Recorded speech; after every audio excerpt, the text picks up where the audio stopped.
In this episode, Mr. C teaches us how to make inferences. Learning can be fun!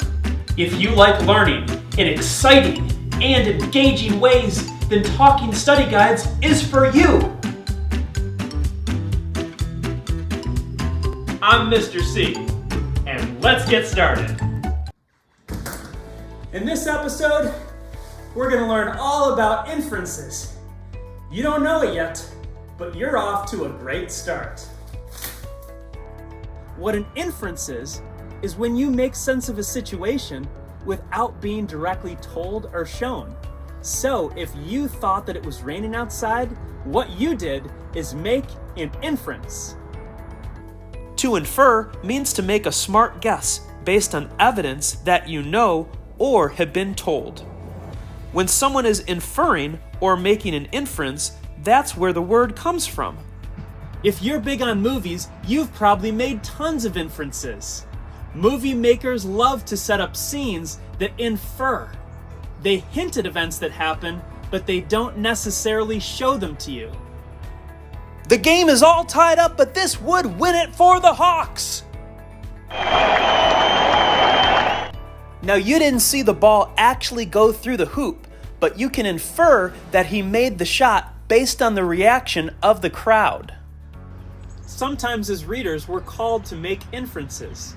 Many times authors will hint at events, but won't put them in the text. It's our job to be reading detectives and try to figure out what the author is hinting at. We can learn more about inferring with a strategy called ART. The A stands for ask. Ask yourself questions like, what's going on? The R stands for reflect. Reflect on what you already know. The T stands for think. Think, what is the author trying to hint at? Let's take a look at a reading passage to learn a little bit more about inferring. The toy department. One day, Valerie and her mom were out shopping. Valerie begged her mom to take her to the toy department in the store.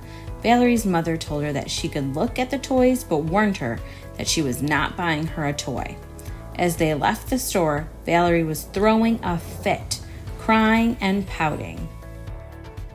First, let's try to understand the story. We can infer that Valerie is a young girl because she begs her mom to go to the toy department.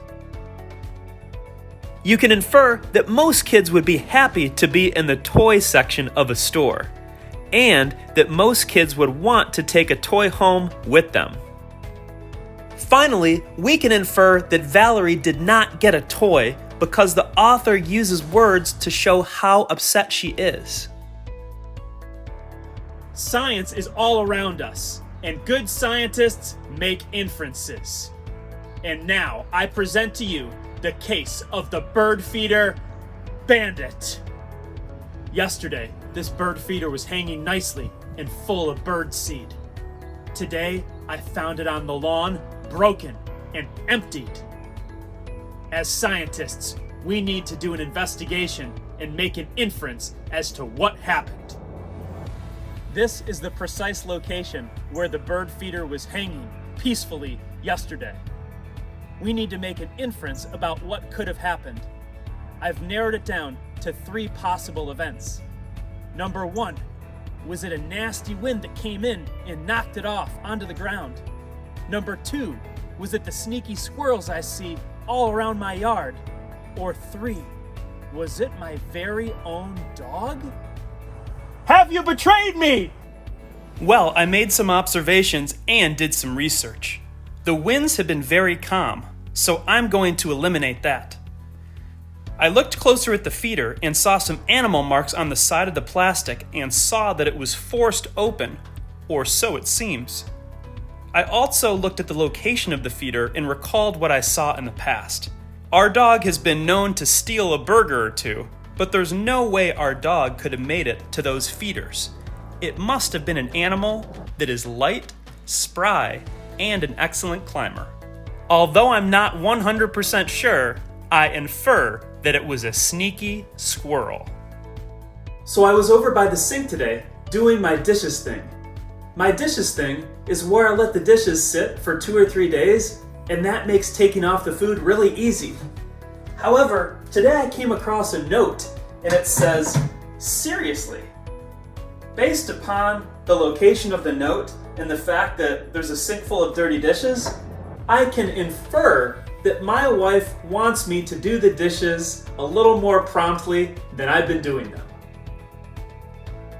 Think you've got inferring down? Stick around and try these 3 questions. Soccer tryouts. Steve wanted more than anything to make the soccer team. He showed up to practice every day on time and worked on his soccer skills at home. Steve was a good player and an excellent teammate, but his coach had said that not everyone that tries out will make the team.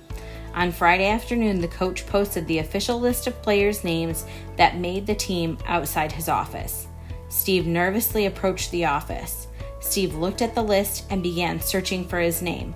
When he got halfway down the list of names, a big smile came across his face. Question 1. What can you infer about Steve? He is 9 years old. He is the best soccer player who ever lived. He is a hard worker.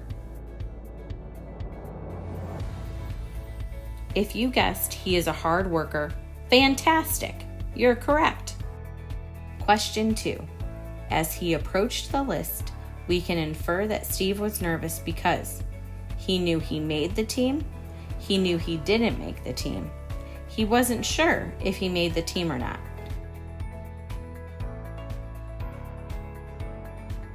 If you guessed he wasn't sure if he made the team or not, you're correct. Question 3. We can infer that Steve made the team because he jumps for joy, the author tells us that he makes the team, or a big smile comes across his face. If you guessed a big smile comes across his face, awesome sauce, you're right. Inferring is a useful skill in reading as well as in everyday life. So remember to read often and do your dishes in a timely manner. Thanks for joining us today.